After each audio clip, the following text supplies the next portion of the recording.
Hi, I'm Seamless, and this is another how to bass tutorial. And today I'm going to show you how to make this sound. This guy here. It'll be pretty obvious which one it is. It's a little bit loud, but it's not that loud, and I'm playing it in 3, 2, 1.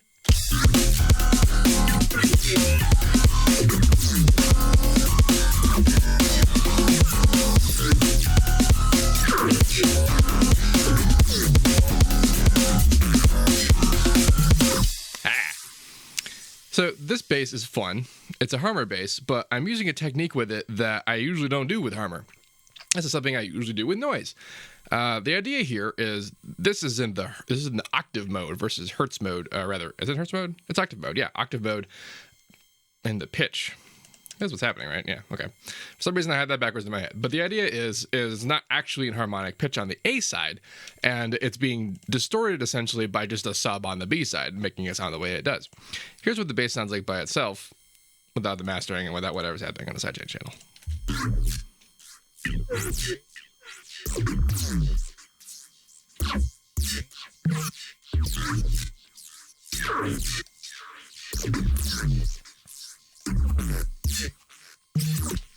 Now, this is just something I'm doing. I don't even know if we're going to finish it or not. It says 174, but it's at 132 because that's how uncertain I am about this track.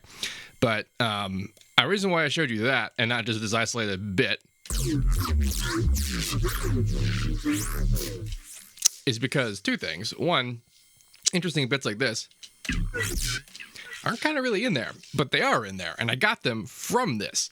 And there's always questions about how one would arrange a bass like this in a drop like this, and this is just a quick look at how that works out. So basically what happens is I take a slice of a thing, like this is just a slice of that, but as much as like bits of it are usually fine, like just taking cuts of it are fine, especially when you start in the middle.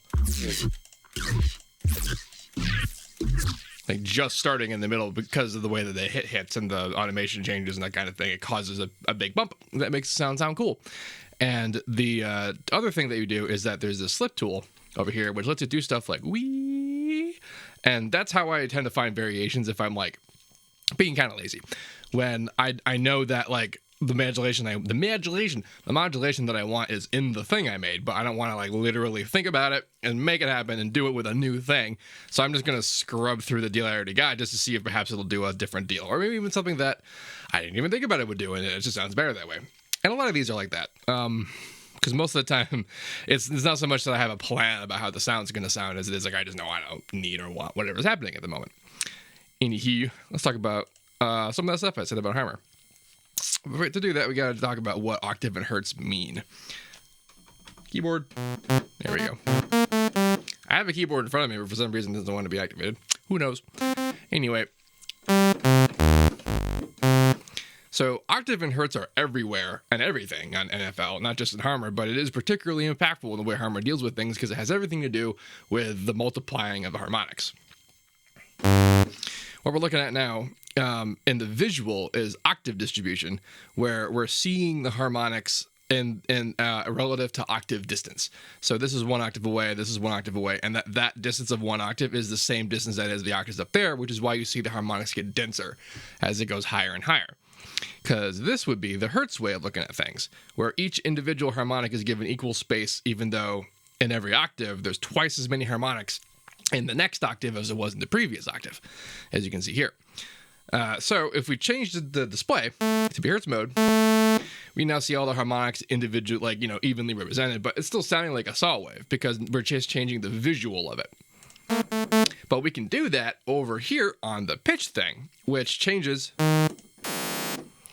how it plays the harmonic. And now we're in octave mode and we're seeing it distributed individually, which means the octaves are no longer right.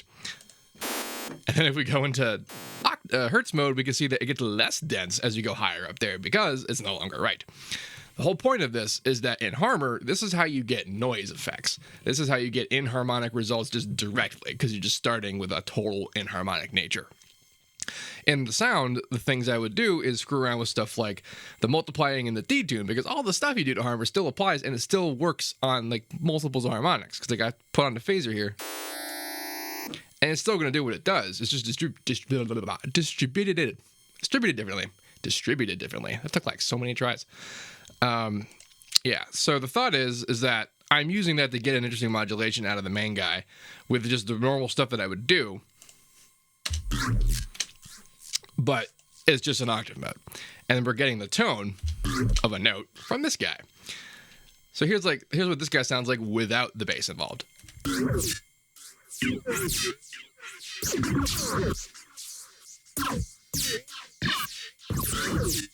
It's kind of fun effect sounding wise, but it has no note whatsoever. And then you get the bass involved.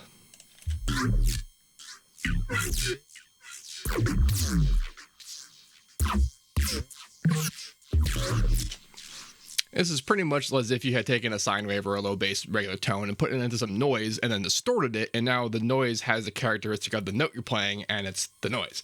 This is what we're doing, only we're doing this with Harmor shenanigans. So let's talk about the shenanigans. On the bass side here, it is by itself resync. It's doing its thing. That's because I have the two voices in unison going on and just nothing else. The whole point of this is that this guy is not really allowed to be in the low end. So this dude isn't being like, it doesn't have competition when it's playing. And the value of it is that when you do the distortion junk, which, am I doing it in here? I totally am. And this causes it to if I wasn't doing this, like,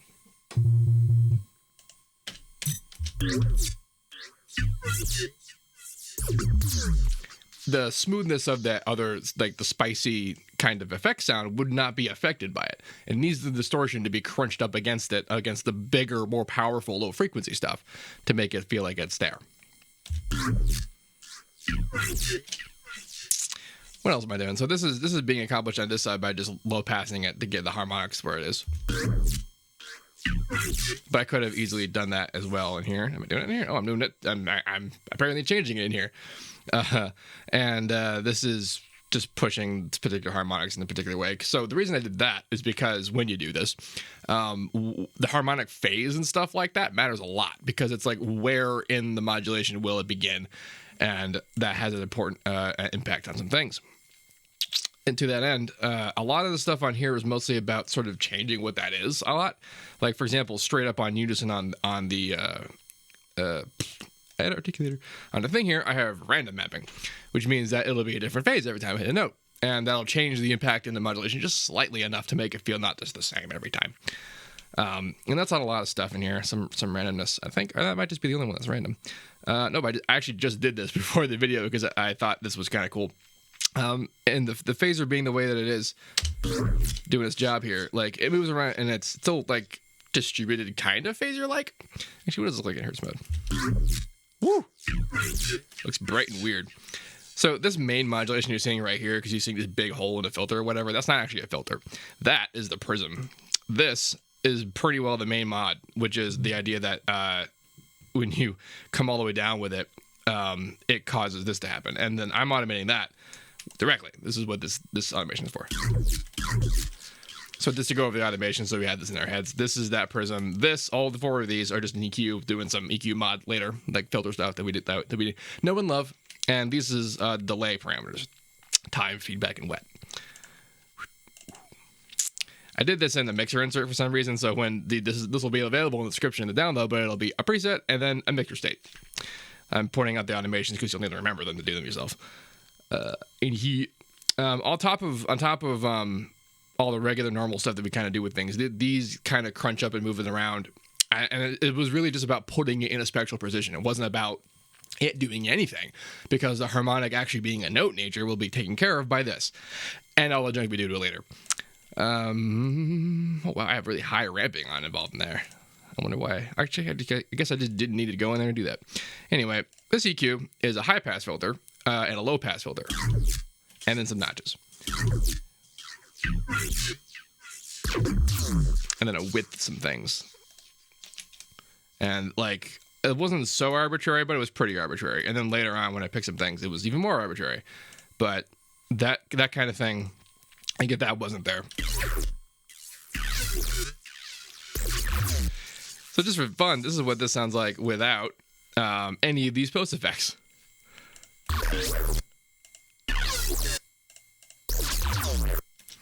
This is one of these things. All right. When you're going to do a lot of stuff with a lot of modulation, you want to begin a sound with like way more texture than you would ever want. And this is what that feels and sounds like.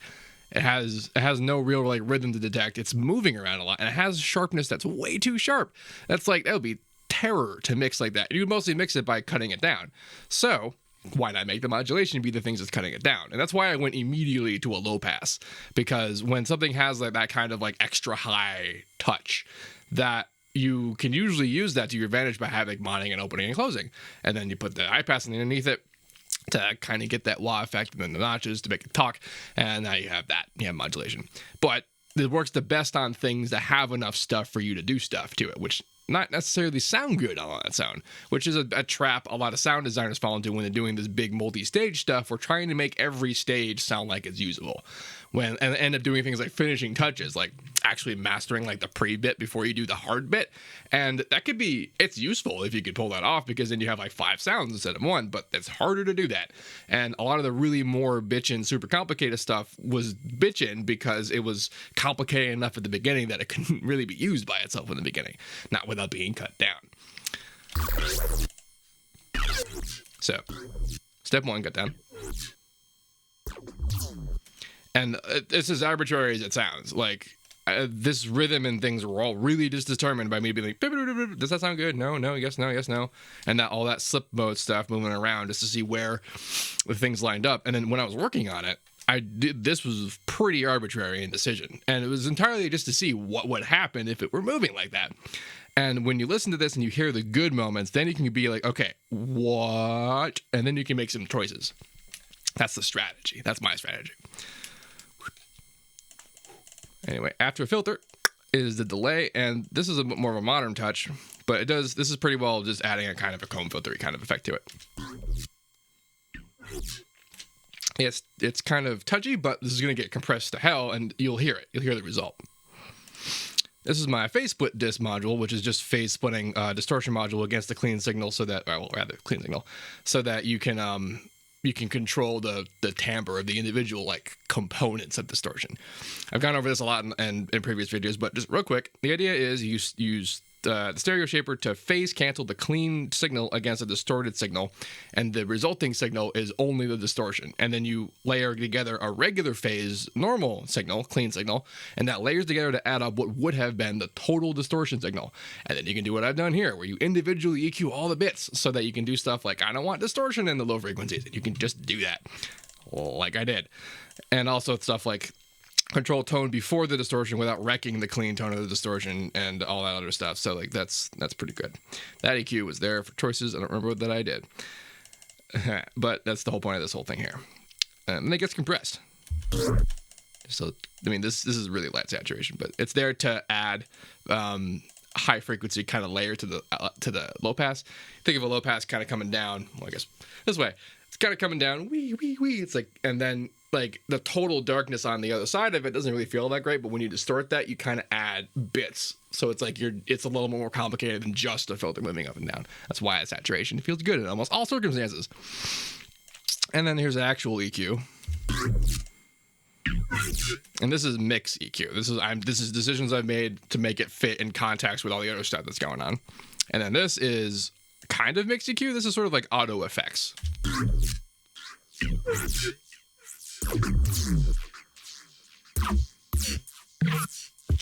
It's a delay. It's a pretty long delay. It's not really being modulated too much on the timing, but it is. But the time and stuff is what I was going to say, but I said timing. And then the cutoff modulation of the feedback filter is being modulated. So this is a bandpass filter. It's just going wee.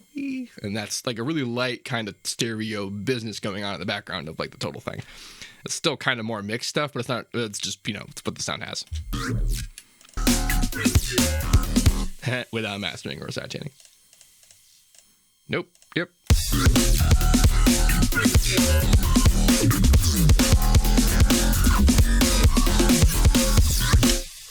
Anyway, moral of the story here is that Harmor can do things that are inharmonic that is way beyond stuff that like regular noise can do. And you can modulate all of it, and you can do it all with additive control. Imagine if you had additive control over noise that you could like take away from it without like affecting it like terribly, which is usually the thing that like makes additive cool. And that's sort of what this was. And honestly, having done this must have been how a lot of like really kick-ass awesome sound design was done in the past. Not so much with Harmor, but just like random sound effects that weren't bass, that were like metal sounds that you just crunched really hard against the sine wave or a Reese on the low end. And that adds up to being like something that sounds like, how did you make like a shovel getting hit sound like it had a note? Like a bass note? What? And it turns out you just push it up against one enough and it'll do it. Yeah. Honestly, there's not a whole lot more complicated with this particular sound. But if you have any questions about it, please let me know. Don't forget to like, comment, subscribe, and all that good stuff. This will be available available to download in the description of this video, along with a link to my Discord channel if you want to check that out, because that's happening again. And as usual, have a nice day. Hit the button.